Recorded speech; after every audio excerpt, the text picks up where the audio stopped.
بسم اللہ الرحمن الرحیم۔ السلام علیکم۔ رات کے 12 بج رہے تھے۔ میرے دل میں ایک عجیب سا خوف تھا۔ میں اس وقت صرف 10 سال کی تھی اور میری ماں ہر رات مجھے کمرے سے نکال دیا کرتی۔ مجھے اکیلے سونے میں بہت ڈر لگتا تھا، مگر شاید میری ماں مجھ سے پیار نہیں کرتی تھی۔ یہی وجہ تھی کہ وہ روز رات کو مجھے اپنے کمرے سے نکال دیتی اور پوری رات ڈر کے مارے میں جاگتی رہتی۔ ایک دن رات آدھی ڈھل چکی تھی جب اچانک مجھے دھمک کی آواز آئی۔ میں نے جلدی سے بستر سے سر اٹھا کر دیکھا تو مجھے کھڑکی کے سامنے کوئی کھڑا نظر آیا، جس نے فوراً سے پہلے ایک رومال میرے منہ پر رکھ دیا، جس پر نہ جانے کیا لگا تھا کہ میں بے ہوش ہو گئی۔ اس واقعے کے 2 گھنٹے بعد اچانک ہمارے گھر کا دروازہ زور سے بجنے لگا۔ میرے ابا گھبرا کر دروازے کی طرف بھاگے کہ اللہ خیر کرے، اس وقت کون آ گیا۔ جب انہوں نے دروازہ کھولا تو سامنے کوئی نہیں تھا، مگر جیسے ہی وہ مڑنے لگے ان کی نظر مجھ پر پڑی۔ میں نیم مردہ حالت میں پڑی تھی۔ کوئی مجھے اٹھا کر لے گیا تھا اور مجھے برباد کرنے کے بعد اس قدر بے رحمی سے پھینک دیا تھا۔ مجھے دیکھتے ہی میرے ابا کے جسم سے تو جان نکل گئی اور میں معصوم، مجھے تو خبر نہیں تھی کہ میرے ساتھ ہوا کیا ہے۔ ابا کانپتے ہاتھوں سے اٹھا کر مجھے کمرے میں لے آئے۔ میری اماں نے بھی مجھے دیکھ کر رونا پیٹنا شروع کر دیا۔ وہ بھی میری حالت پر خاصی افسردہ نظر آ رہی تھی، مگر ابا نے چند ہی دنوں میں مجھے میری خالہ کے گھر بھیجنے کا فیصلہ کر لیا، کیونکہ وہ نہیں چاہتے تھے کہ کوئی بھی بات گاؤں والوں کو معلوم ہو اور ہماری عزت پر آنچ آئے۔ ابا کے اس فیصلے پر میری ماں کو کوئی اعتراض نہیں تھا۔ دراصل میری ماں سوتیلی ماں تھی۔ میری سگی ماں برسوں پہلے اس دنیا کو خیر آباد کہہ گئی تھی۔ میں جانتی تھی میری اس ماں کو میرے ہونے یا نہ ہونے سے کوئی فرق نہیں پڑتا، لہٰذا مجھے میری خالہ کے گھر دوسرے شہر بھیج دیا گیا اور اس دن کے بعد کسی نے بھی لوٹ کر میری خبر نہیں لی۔ میری ماں تو ویسے بھی سوتیلی تھی، مگر باپ نے بھی مجھ سے منہ موڑ لیا تھا۔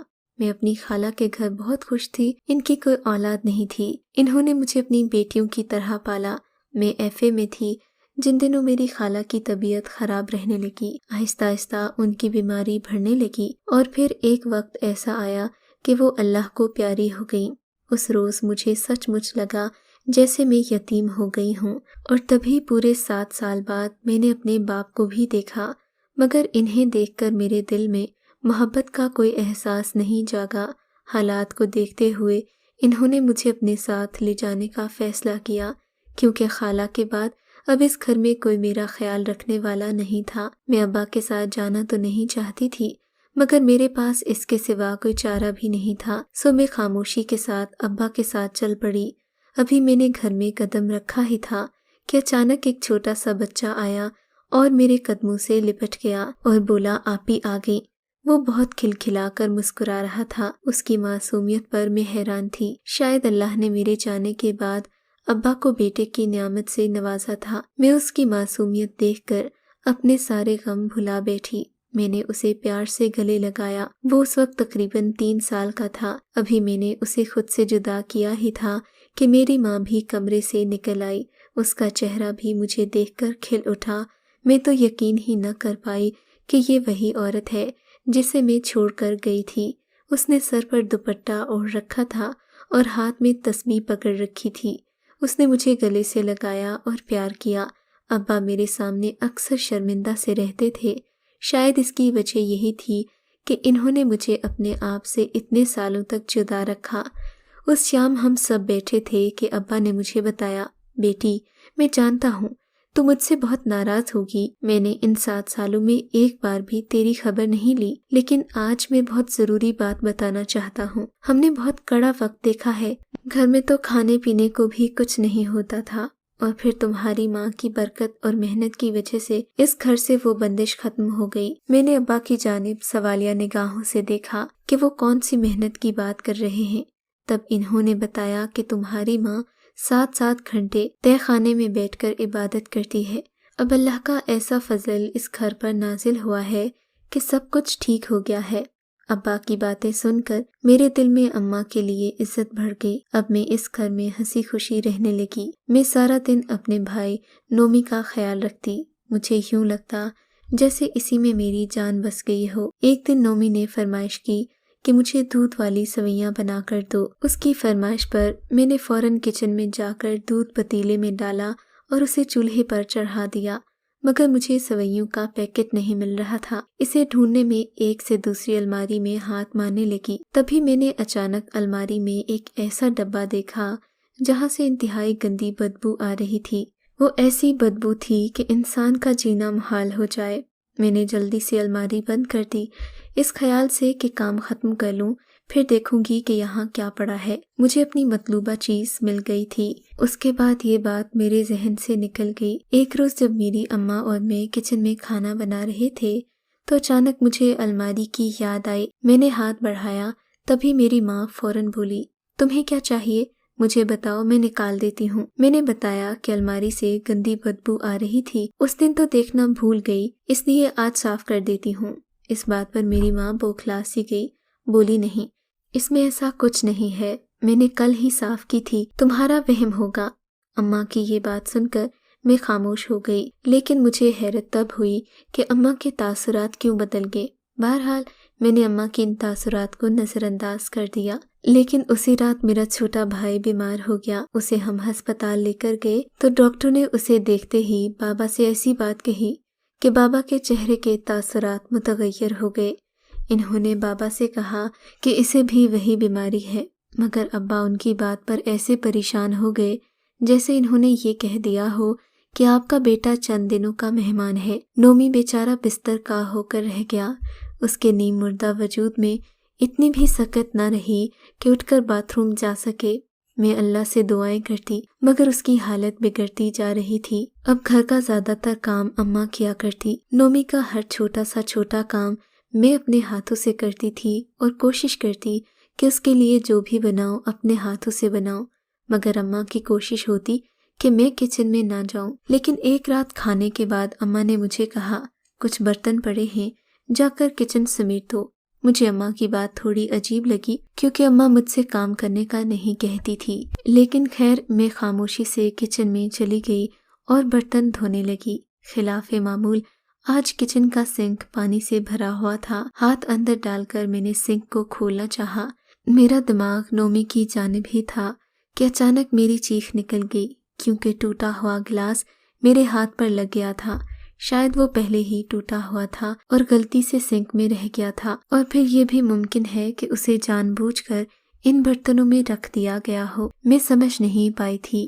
گلاس کے لگتے ہی میری زوردار چیخ نکلی۔ اماں ابا بھاگتے ہوئے میرے پاس آئے، میرا ہاتھ لہولہان ہو چکا تھا۔ ابا جلدی سے ڈاکٹر کے پاس لے گئے۔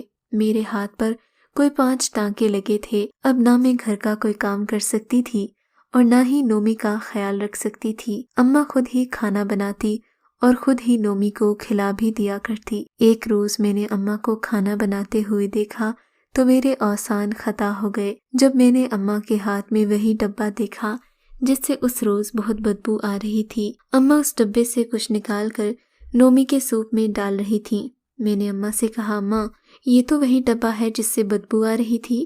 تب اماں بولی، ارے پگلی، یہ تو اس بگول کی ڈبی ہے، اس میں سے بدبو کیسی؟ پھر اماں نے وہ ڈبی بند کر کے واپس رکھ دی اور الماری کو تالا لگا دیا۔ اماں کی اس حرکت سے مجھے حیرانگی ہوئی، پر میں خاموش رہی۔ اب مجھے اماں کی حرکتیں مشکوک لگ رہی تھیں۔ مجھے شک ہونے لگا تھا کہ اس روز اماں نے ہی برتنوں میں ٹوٹا ہوا گلاس رکھا ہوگا تاکہ میں نومی کا خیال نہ رکھ سکوں اور اپنے ہاتھ کو لے کر بستر پر پڑ جاؤں۔ اب مجھے اماں پر کڑی نظر رکھنی تھی، لہٰذا میں اماں کی ہر حرکت پر غور کرنے لگی، مگر اماں اس بات سے پوری طرح بے خبر تھیں۔ ایک روز اچانک اماں سر پر چادر لیے گھر سے باہر نکلی تو میں بھی ان کے پیچھے چل پڑی۔ میں جانتی تھی کہ وہ کہاں جاتی ہیں اور کیا کرتی ہیں۔ اس روز میں نے انہیں کچھ ایسا خریدتے دیکھا جس چیز کی گھر میں ضرورت نہیں تھی، مگر اماں نے اسے اتنی بھاری مقدار میں خریدا جیسے اسے روز ہی اس چیز کی ضرورت ہو۔ میرے تو پورے جسم میں ایک عجیب سی سنسنی دوڑ گئی۔ اماں جیسے ہی اس دکان سے واپس گئی تو میں جلدی سے دکان کی طرف بڑھی۔ اصل میں وہ ایک پنسار کی دکان تھی۔ میں نے دکان میں جاتے ہی دکاندار سے اس چیز کے بارے میں پوچھا۔ اس روز مجھے ایسی بات پتہ چلی جسے سننے کے بعد میرا دماغ گھوم گیا۔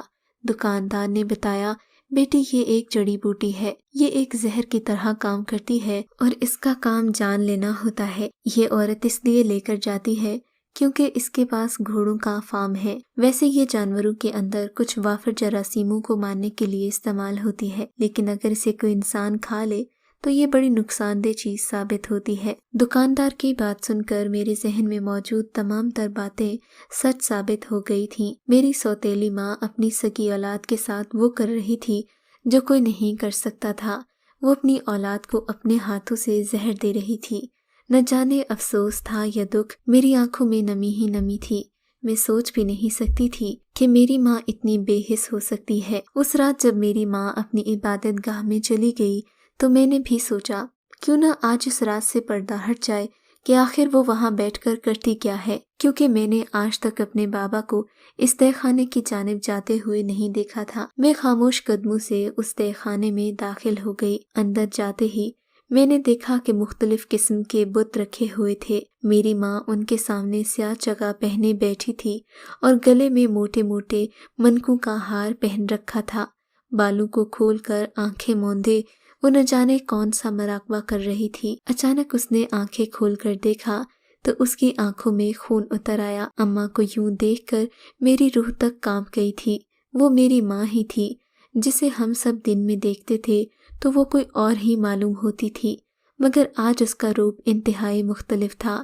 میں نے اماں سے کہا کہ میں تمہاری ان حرکتوں کے بارے میں سب کو بتا دوں گی، تم ہی میرے بھائی کی جان کی دشمن ہو۔ یہ کہہ کر میں مڑنے ہی لگی تھی کہ اس نے میرا بازو پکڑ لیا۔ ایسا لگ رہا تھا کہ میرا ہاتھ کسی عورت کے ہاتھوں میں نہیں ہے۔ تبھی میری نظریں اس کے پیچھے دیوار پر لگی تصویروں پر پڑی، جن میں ایک نومی کی تصویر تھی اور 2 دوسرے بچوں کی تصویریں۔ ان دونوں بچوں کی تصویروں پر کراس لگا ہوا تھا، جسے دیکھ کر مجھے اندازہ ہو گیا کہ یہ دونوں بھی میرے بھائی تھے۔ اس عورت نے انہیں بھی اسی طرح مارا تھا۔ میں نے اس کے ہاتھ پر دانتوں سے کاٹا اور وہاں سے بھاگنے لگی۔ سیڑھیاں چڑھتے ہوئے میرے پاؤں پھسلے اور میں گر گئی۔ شاید میرے سر میں شدید چوٹ آئی تھی۔ جب میری آنکھ کھلی تو میں نے اپنے آپ کو دن کے اجالے میں ایک بستر پر پایا۔ میری ماں میرے پاس بیٹھی تھی اور ابا بھی بڑے غمزدہ سے ساتھ والی چارپائی پر براجمان تھے۔ مجھے دیکھتے ہی اماں تسبیح پڑھ پڑھ کر مجھے پھونکنے لگی۔ میرا جی چاہا کہ اس عورت کی مکاری کے بارے میں ابا کو سب بتا دوں، مگر یہ شاید مناسب وقت نہیں تھا۔ تبھی اماں نے ابا سے کہا، کچن میں دودھ گرم کر رکھا ہے، آپ اس میں ہلدی ڈال کر لے آئیے، میں تب تک اس پر کچھ پڑھ کر پھونک لیتی ہوں۔ اماں کی بات سن کر ابا چلے گئے۔ تبھی وہ سانپ کی طرح مجھ پر پھنکاری، اے لڑکی، تو نے اپنے باپ کو کچھ بتایا تو تیرا انجام بہت برا ہوگا۔ میں اماں کی باتوں پر سہم گئی، جانتی نہیں تھی کہ وہ میرے ساتھ کیا کرے گی۔ پھر اماں نے مجھے دھمکی دی کہ اگر میں نے کسی سے اس بات کا ذکر کیا تو وہ پورے علاقے میں مجھے بدنام کر دے گی اور سب کو بتائے گی کہ اس رات میں اپنی عزت لٹا کر آئی تھی۔ اماں کی باتیں سن کر مجھے حیرانگی بھی ہوئی اور دکھ بھی ہوا۔ میں نے فوراً اماں کے آگے ہاتھ جوڑ دیے کہ خدا کے لیے مجھے بدنام مت کرنا، میں کسی کو کچھ نہیں بتاؤں گی، میں اپنی بدنامی نہیں چاہتی تھی۔ تبھی یہ عورت میری بے بسی دیکھ کر ہنسنے لگی۔ اس کی چالاکی اور مکاری اس کے چہرے سے شیطانیت بن کر برس رہی تھی، مگر میرے دل میں کچھ اور ہی چل رہا تھا۔ اس رات جب وہ اپنی عبادت گاہ میں چلی گئی اور میرا باپ اپنے کمرے میں گہری نیند سو گیا تو میں نومی کو اٹھا کر چھت پر لے آئی، کیونکہ میں وہاں سے پچھلی سیڑھیوں سے جا کر نیچے اترنا چاہتی تھی، پھر پچھلے دروازے سے بآسانی باہر نکل جاتی۔ مگر جیسے ہی میں نے چھت پر قدم رکھا، میری ماں میرے سر پر پہنچ گئی۔ نہ جانے وہ کہاں سے آ گئی تھی، مجھے دیکھتے ہی بولی، تو کیا سمجھتی تھی کہ تو میرے بچے کو لے کر چلی جائے گی اور مجھے کچھ پتہ نہیں چلے گا؟ میں جانتی تھی کہ تو کچھ ایسا ہی کرے گی، جلدی سے اسے میرے حوالے کر دے ورنہ میں تیری جان لے لوں گی۔ وہ زبردستی مجھ سے نومی کو چھین کر بھاگنے لگی۔ اسی ہاتھا پائی میں اچانک اس کا پاؤں پھسلا اور وہ نیچے جا گری۔ میں جلدی سے نومی کو لے کر نیچے آئی۔ اماں کی چیخ سن کر ابا بھی کمرے سے باہر بھاگ آئے۔ اماں کو ہسپتال لے جایا گیا۔ اماں چند گھنٹے ہسپتال میں رہی اور پھر ڈاکٹرز نے بتایا کہ اماں معذور ہو گئی ہے۔ یہ سن کر ابو بے حد پریشان ہوئے، کیونکہ اماں دونوں ٹانگوں سے معذور ہو گئی تھی۔ چند گھنٹوں بعد ہم نے اماں سے ملاقات کی تو ان کی آنکھوں سے آنسو نکل رہے تھے۔ وہ کہیں سے بھی وہ عورت لگ نہیں رہی تھی جسے میں نے تہہ خانے میں دیکھا تھا۔ انہیں اپنے گناہوں کا احساس ہو گیا تھا۔ ہمیں دیکھتے ہی بولی، بیٹا میں نے بہت بڑا گناہ کیا ہے جس کی سزا مجھے مل گئی ہے، مجھے معاف کر دینا۔ میں نے تم لوگوں کو بہت نقصان پہنچایا، نہ جانے کیوں میں اپنی ہی اولاد کی دشمن بن گئی تھی۔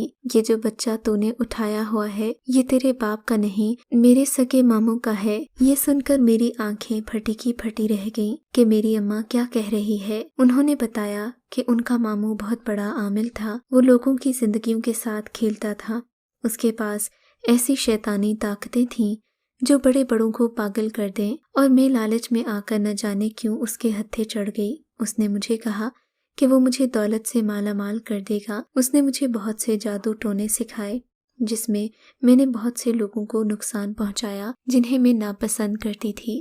میں ہرس میں پڑ گئی اور بہک گئی تھی۔ تمہارے باپ سے شادی کے بعد میری کوئی اولاد نہیں ہوئی تو اس کے غرض سے میں اپنے ماموں کے پاس جادو سیکھنے گئی۔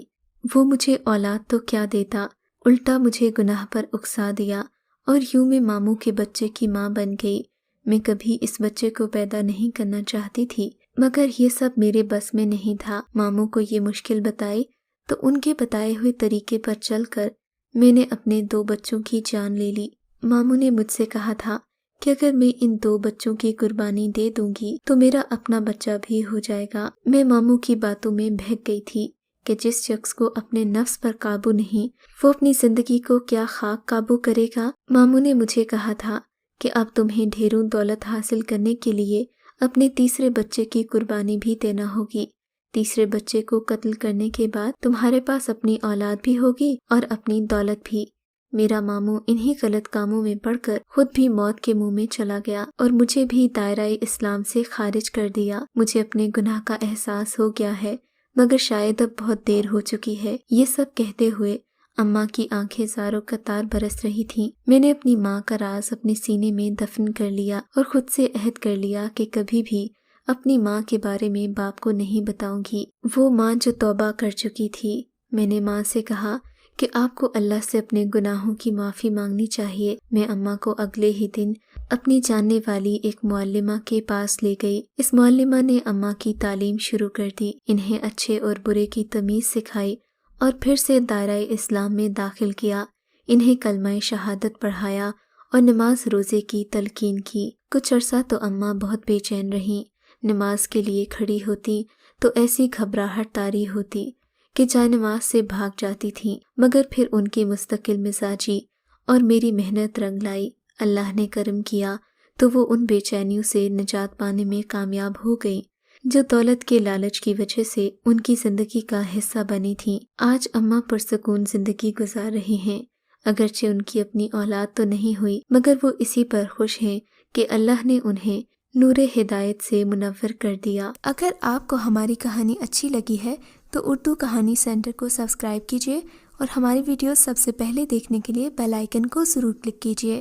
اور ہاں، کامنٹ سیکشن میں اپنی رائے کا اظہار کرنا مت بھولیے گا۔